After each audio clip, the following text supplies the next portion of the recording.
Il ne reste que quelques semaines de règne à Diane Lair avant de transmettre son titre de Miss France, couronne et écharpe comprises. Le samedi 17 décembre prochain, 30 candidates défileront et s'exprimeront sur la scène de la salle de spectacle M. A.ch36 située dans la ville de Déol, au nord de Châteauroux, en région Centre-Val de Loire pour tenter de convaincre le jury et les téléspectateurs de devenir Miss France 2023.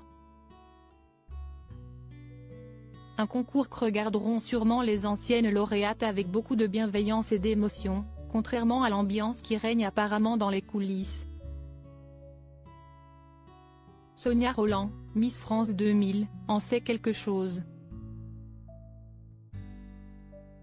À seulement 18 ans, la jeune femme était élue par le public après une intense préparation dans les strass, les paillettes et les chamailleries. Si du temps où Sylvie Tellier était encore directrice de comité, l'entente était au beau fixe entre les candidates, ce n'était pas le cas l'année de l'élection de Sonia Rolland. La star de Tropique criminel qui passe derrière la caméra à Angoulême.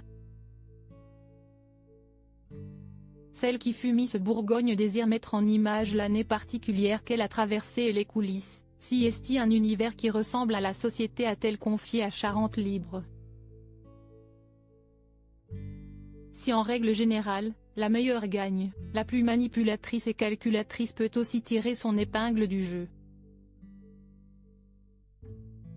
Sonia Rolland est catégorique, les coulisses de Miss France, on ne les connaît pas vraiment.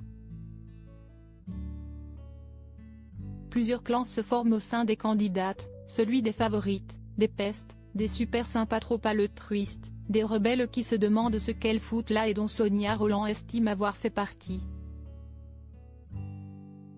Sa beauté, son élégance, sa classe et son attitude auront finalement fait pencher la balance, n'en déplaise aux autres concurrentes prêtes à tout pour la gagne.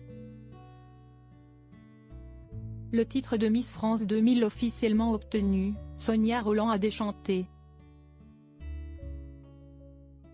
En cause, les critiques ignobles dont elle a fait l'objet et que sa propre maman redoutait plus que tout. Après l'élection, j'ai reçu 2700 lettres d'insultes et menaces de mort. Si elle ne cautionne pas les auteurs de ces propos, Sonia Rolland regrette le traitement qui leur était infligé à l'époque, les choses étaient finalement plus simples et plus claires. On se moquait des racistes.